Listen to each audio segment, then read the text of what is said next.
걸어서 전쟁터로 가는 나라 파키스탄. 하지만 옆 나라 인도는 한국 중고버스를 탔습니다. 20년간 중국 버스만 써온 파키스탄 고위 관료.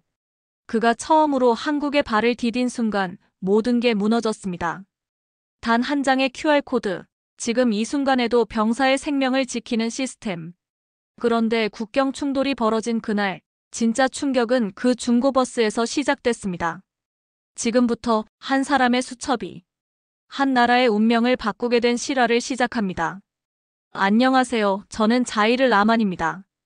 파키스탄 국방부 교통국에서 차관으로 20년간 일해왔죠. 제 책상 서랍 안에는 낡은 수첩 하나가 들어있습니다. 그 안엔 지난 20년간 우리가 운용한 중국산 군수버스들의 기록이 빼곡히 적혀 있어요. 놀라운 건 고장 이력이 거의 없다는 겁니다. 아니, 정확히 말하면 고장이 없었던 게 아니라 기록하지 않았던 거죠. 중국에서 들여온 버스들은 워낙 저렴했고 고장나면 그냥 새 부품으로 갈아 끼우거나 아예 다른 버스로 바꿔버렸거든요. 그런데 오늘 아침 국방부 장관실에서 급작스러운 소집 명령이 떨어졌습니다. 발루치스탄 남부 국경에서 긴장이 고조되고 있다는 이유였어요. 장관이 말했죠. 라만 차관, 긴급 수송력 강화가 필요하다네. 그런데 문제가 생겼어. 저는 당연히 중국 측과의 추가 계약 체결 이야기인 줄 알았습니다. 하지만 장관의 다음 말에 귀를 의심했어요. 한국으로 출장을 가게 될 것 같네. 한국의 정비 시스템을 직접 보고 와야겠어. 한국이라고요. 저는 순간 어이가 없었습니다. 우리는 지난 수십 년간 중국과 혈맹 관계를 유지해왔는데 갑자기 한국이라니요. 더군다나 정비 시스템을 배우러 간다는 게 말이 됩니까? 장관님, 우리가 지금까지 운용해온 중국산 버스들은 문제없이 잘 굴러가고 있습니다. 굳이 다른 나라 시스템을 봐야 할 이유가 있을까요? 그러자 장관이 조용히 말했습니다. 라만 차관, 자네도 알고 있지 않나? 최근 국경 상황이 어떤지 말이야. 우리는 더 이상 운에만 맡길 수 없어. 확실한 시스템이 필요하다네. 저는 그 순간 가슴이 답답해졌습니다. 20년간 제가 쌓아온 모든 것이 부정당하는 기분이었거든요.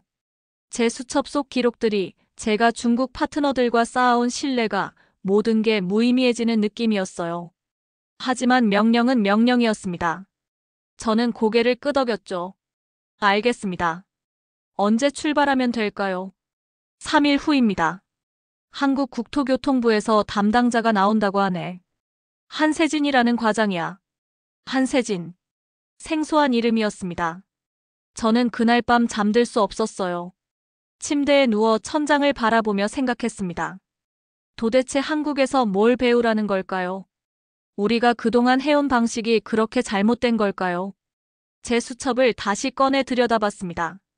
페이지마다 적힌 숫자들, 버스 번호들, 간단한 메모들. 이게 정말 쓸모없는 기록일까요? 저는 고개를 저었습니다. 아니야, 분명 한국에 가서도 우리 방식이 틀리지 않았다는 걸 확인하고 올 거야. 그렇게 저의 한국행이 결정되었습니다. 인천공항에 발을 디딘 순간 저는 뭔가 이상하다는 생각이 들었습니다. 공항 자체가 너무 깔끔했거든요. 바닥은 반짝반짝 빛났고 안내판들은 모두 제자리에 정확히 붙어 있었어요. 심지어 화장실에서 나오는 사람들까지 질서정연하게 움직이더군요. 출국장을 나서자 한 사람이 저를 향해 걸어왔습니다. 한세진 과장이었어요. 생각보다 젊었습니다. 정확히는 제가 예상했던 것보다 당당해 보였달까요? 자이를 라만 차관님이시죠. 저는 국토교통부 스마트교통정책실 한세진입니다. 한세진은 악수를 청했습니다. 악수를 하는 순간 느꼈어요. 이 사람 손에 굳은 살이 있더군요. 사무직 공무원치고는 특이했습니다. 차관님, 오늘은 먼저 부산항 스마트 물류센터를 보시게 될 겁니다. 버스 정비소는 내일 일정으로 잡았어요. 저는 속으로 웃었습니다. 부산항이라고요. 저는 버스 정비 시스템을 보러 온 건데 항구를 왜 보여주려는 걸까요? 아마 한국 측에서 자기들이 얼마나 발전했는지 자랑하고 싶어서 그런가 보다 생각했어요. 한세진 과장님, 솔직히 말씀드리면 저는 항구보다는 정비소에 더 관심이 있습니다. 우리가 필요한 건 화물 시스템이 아니라 버스 관리 방법이거든요. 그러자 한세진이 빙긋 웃으며 말했습니다. 차관님, 저희가 보여드리고 싶은 건 버스가 아니라 시스템입니다. 부산항에서 보시게 될 건 바로 그 시스템의 시작점이에요. 시스템이라는 말에 저는 살짝 어이없었습니다.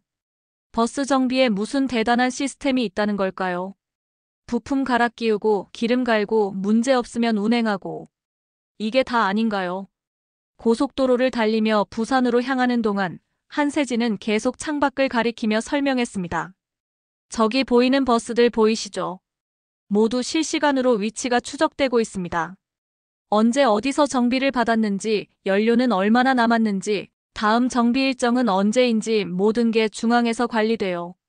저는 고개를 끄덕였지만 별로 인상적이지 않았습니다. 우리도 무전기로 연락하고 정비 일정은 제 수첩에 다 적혀 있거든요. 부산항에 도착했을 때 저는 눈을 의심했습니다. 컨테이너 하나하나에 작은 태그가 붙어 있었고 크레인이 그 태그를 읽으며 정확한 위치로 컨테이너를 옮기고 있었거든요. 한세진이 태블릿을 꺼내 보여줬어요. 이 화면을 보세요. 지금 이 순간 이 항구에 있는 모든 화물의 위치가 실시간으로 나타납니다. 언제 들어왔는지, 어디로 갈 예정인지, 누가 담당자인지 모든 정보가 여기 있어요. 저는 그 화면을 뚫어져라 바라봤습니다. 수천 개의 점들이 움직이고 있었고 각각에는 숫자와 글자들이 따라다니고 있었어요. 이게 정말 실시간이라고요. 한세진이 말했습니다. 차관님, 이게 바로 시스템입니다.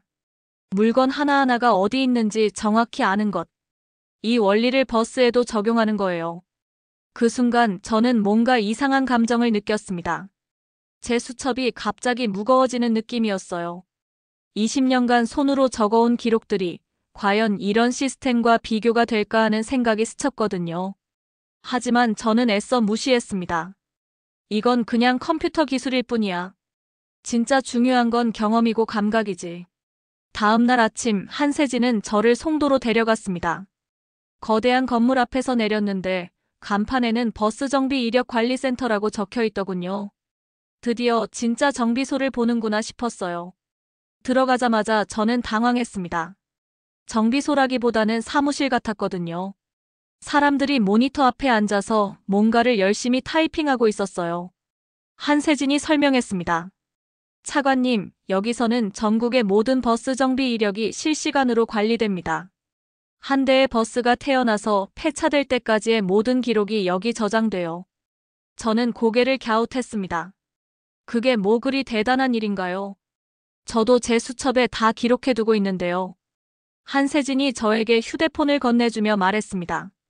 이 QR코드를 찍어보세요. 저는 휴대폰을 들고 벽에 붙어있는 작은 사각형 모양을 찍었습니다. 그 순간 화면에 뭔가가 주르륵 떠올랐어요. 버스 번호, 제조일, 첫 등록일, 정비 내역들이 끝없이 나열되어 있었습니다. 한세진이 말했습니다. 이 버스는 2015년에 제조된 중고버스입니다. 지금까지 총 47번의 정비를 받았고 사고는 2번 있었어요. 마지막 정비는 3일 전이었고 다음 정비 예정일은 2주 후입니다. 저는 그 화면을 너클 잃고 바라봤습니다. 이 모든 정보가 단 몇 초 만에 나타났다는 게 믿어지지 않았어요. 저는 급하게 제 수첩을 꺼냈습니다. 페이지를 넘기며 비슷한 정보를 찾으려고 했는데 찾을 수가 없더군요. 한세진이 계속 설명했습니다. 부품 하나하나도 마찬가지예요. 언제 교체했는지, 어떤 회사 제품인지, 품질 보증은 언제까지인지 모든 게 기록됩니다. 그때 저는 깨달았습니다. 제가 그동안 해온 기록이라는 게 얼마나 허술했는지를요. 제 수첩에는 날짜와 간단한 메모만 있을 뿐이었어요. 어떤 부품을 썼는지, 그 부품이 정품인지, 언제까지 보증되는지 그런 건 전혀 적혀 있지 않았습니다. 한세진이 옆에서 조용히 말했습니다. 차관님, 정직은 정비소에서 나오는 게 아니라 시스템에서 나옵니다. 사람은 실수할 수 있고 기억할 수도 있어요. 하지만 시스템은 거짓말하지 않거든요. 그 말이 제 가슴을 찔렀습니다. 저는 지금까지 제 경험과 기억에 의존해서 모든 걸 판단해왔어요. 이 버스는 괜찮다, 저 버스는 문제가 있다, 이런 식으로요. 하지만 그게 정말 정확했을까요? 한세진이 다른 화면을 보여줬습니다. 이건 예측 정비 시스템입니다. 과거 데이터를 분석해서 언제쯤 어떤 부품에 문제가 생길지 미리 알려줘요. 고장나기 전에 미리 교체하는 거죠. 저는 입이 벌어졌습니다. 고장을 예측한다고요? 그럼 버스가 길에서 갑자기 서는 일이 없어진다는 말인가요? 제 수첩이 갑자기 무거워졌습니다. 20년간 자랑스럽게 들고 다녔던 이 낡은 노트가 이 순간만큼은 쓸모없는 종이 조각처럼 느껴졌어요. 저는 조용히 수첩을 주머니에 넣었습니다. 오후에 한세진이 제안했습니다. 차관님, 서울 시내를 둘러보시죠. 대중교통을 직접 이용해 보시면 더 이해가 빠를 거예요. 저는 솔직히 별로 내키지 않았습니다. 관광할 시간에 차라리 정비소를 더 보고 싶었거든요. 하지만 한세진의 표정이 진지해서 따라 나섰어요. 지하철역에 들어서자마자 저는 놀랐습니다. 사람들이 줄을 서서 기다리고 있더군요. 그것도 아주 질서정연하게요. 파키스탄에서는 버스가 오면 사람들이 우르르 몰려드는데 여기는 완전히 달랐습니다. 한세진이 카드를 꺼내며 말했습니다. 이 교통카드 하나로 지하철, 버스, 택시까지 모두 탈 수 있어요. 그리고 언제 어디서 탔는지 모든 기록이 남습니다. 카드를 찍는 순간 삐 소리가 났고 화면에 숫자가 표시됐어요. 잔액과 함께 탑승 시간까지 나타나더군요. 지하철 안에서 저는 주변을 둘러봤습니다. 모든 승객들이 조용히 앉아 있었고 전광판에는 다음 역과 도착 시간이 정확히 표시되고 있었어요. 한세진이 속삭였습니다. 차관님, 이 지하철은 2분 간격으로 정확히 운행됩니다. 지연되면 안내방송이 나오고 그 이유까지 설명해줘요. 강남역에서 내려 버스 정류장으로 향했습니다. 정류장에는 전자 안내판이 있었고 몇 번 버스가 몇 분 후에 온다고 정확히 표시되어 있었어요. 저는 무심코 말했습니다. 정말 저 시간에 올까요? 3분 후 정말로 버스가 도착했습니다. 저는 입을 다물 수 없었어요. 어떻게 이렇게 정확할 수가 있을까요? 버스에 타자 기사가 인사했습니다. 안녕하세요. 저는 깜짝 놀랐습니다. 버스 기사가 승객에게 인사한다고요. 파키스탄에서는 상상할 수 없는 일이었어요. 한세진이 설명했습니다. 모든 버스에는 GPS가 달려있고 운행 상황이 실시간으로 관제센터에 전송돼요. 급제동하거나 과속하면 바로 경고가 가고요. 그때 저는 깨달았습니다. 이게 바로 시스템이구나. 단순히 기계의 문제가 아니라 사람과 기계가 함께 만들어내는 전체적인 흐름 말이에요. 버스에서 내리며 저는 한세진에게 물었습니다. 한세진 과장님, 솔직히 궁금한 게 있습니다. 이런 시스템을 파키스탄에 도입하려면 얼마나 걸릴까요? 그 순간 저 자신도 놀랐습니다. 이런 질문을 할 줄은 몰랐거든요. 분명 처음에는 우리 방식이 틀리지 않다는 걸 확인하러 왔는데 지금은 반대로 이들의 시스템을 배우고 싶어 하고 있었어요. 한세진이 진지하게 답했습니다. 시스템은 하루아침에 만들어지지 않습니다. 하지만 시작은 지금 당장 할 수 있어요. 가장 중요한 것은 정확한 기록부터 시작하는 거예요. 그 말을 들으며 저는 주머니 속 수첩을 만졌습니다. 과연 제 기록이 정확했을까요? 한국 방문 마지막 날, 드디어 진짜 정비소를 보게 되었습니다. 현대자동차 중고버스 정비센터였어요. 건물에 들어서자마자 저는 코를 찔렀던 기름 냄새 대신 깨끗한 공기를 마셨습니다. 한세진이 안내했습니다.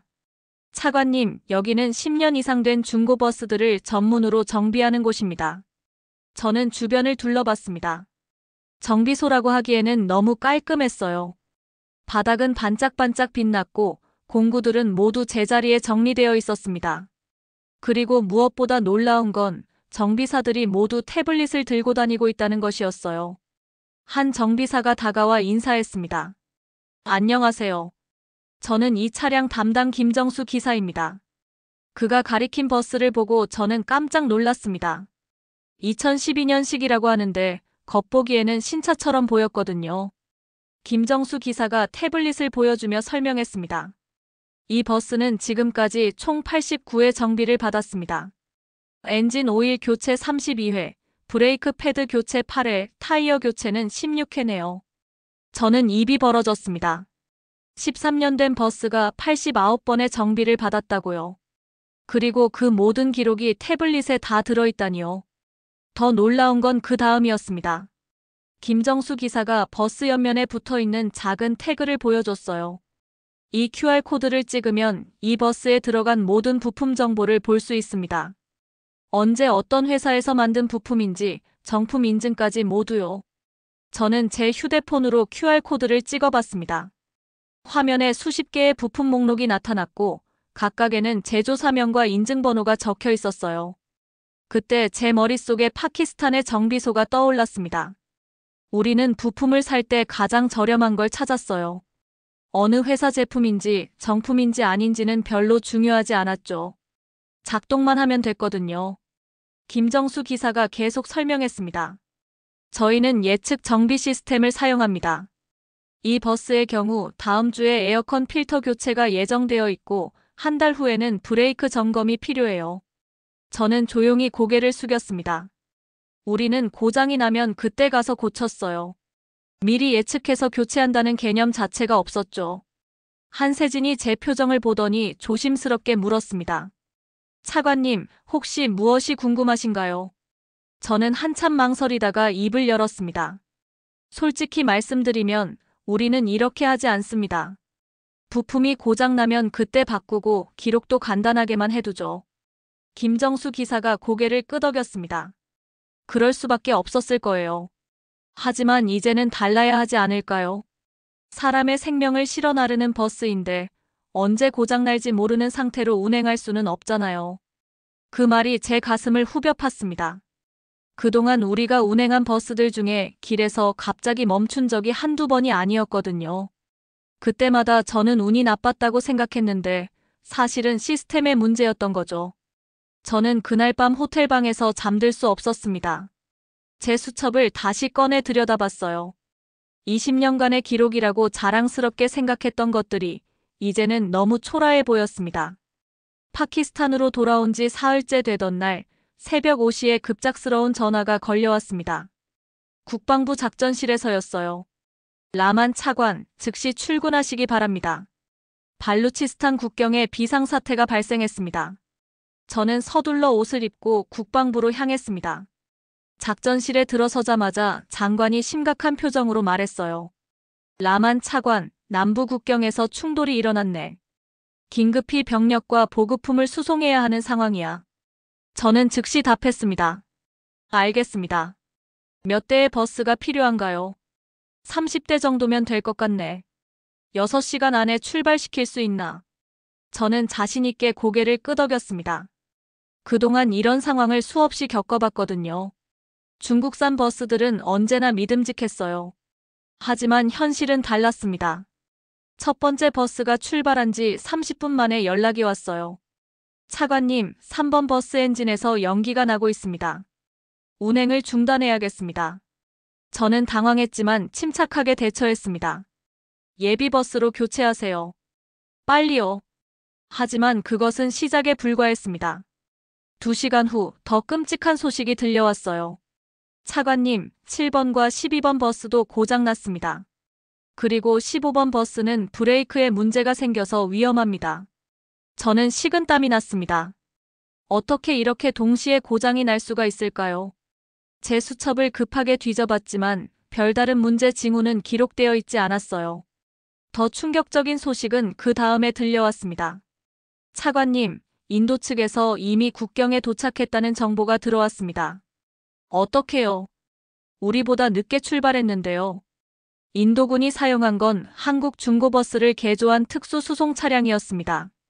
우리가 고장난 버스 때문에 허둥대고 있을 때 그들은 이미 최전선에 도착해 있었던 거예요.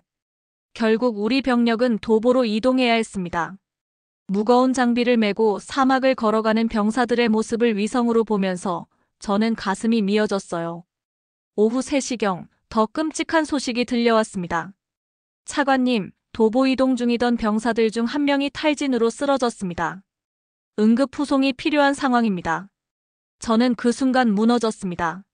만약 버스가 제대로 작동했다면 병사들이 걸어갈 필요가 없었을 텐데요.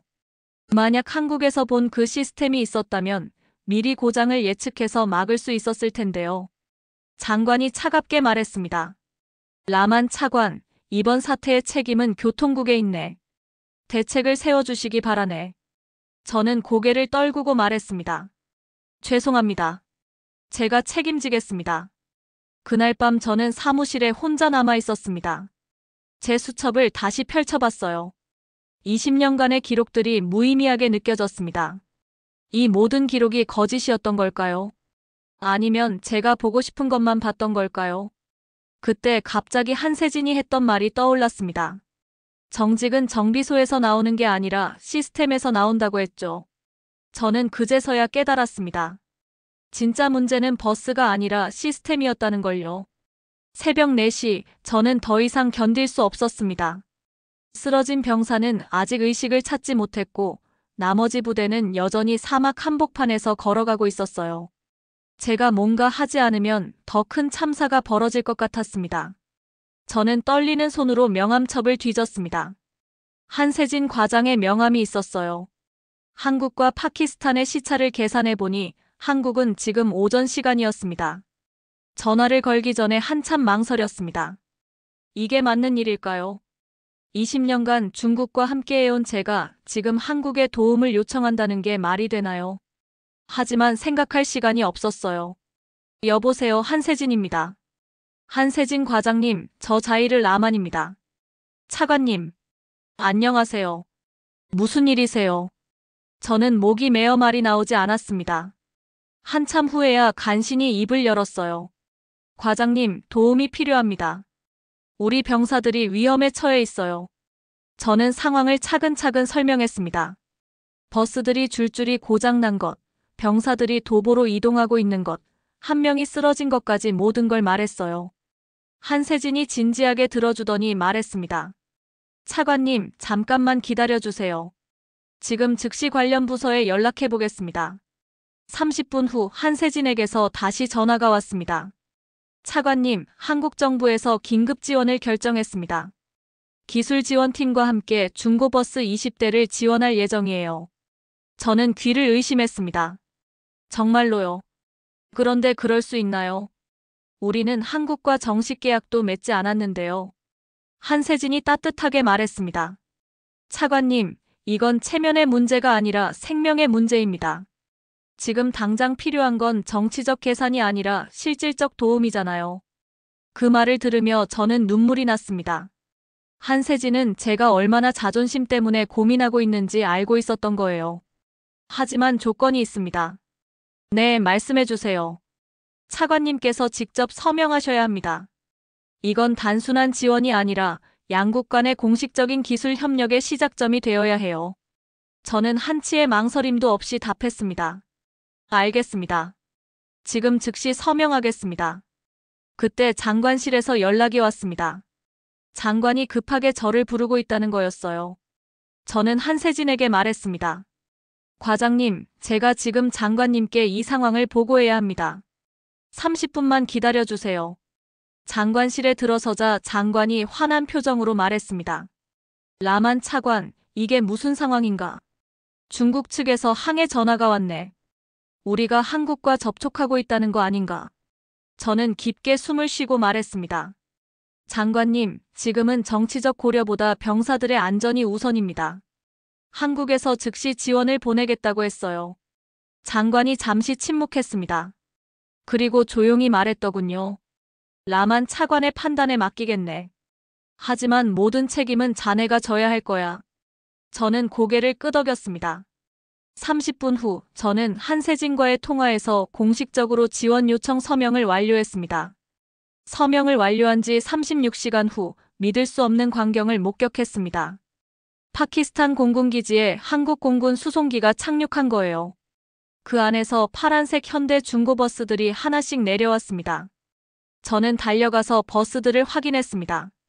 겉보기에는 10년도 넘어 보이는 중고차들이었지만 한국에서 봤던 그 QR코드들이 붙어있더군요.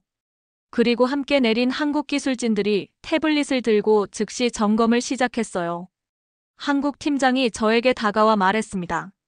차관님, 저희는 12시간 논스톱으로 이 버스들을 정비했습니다.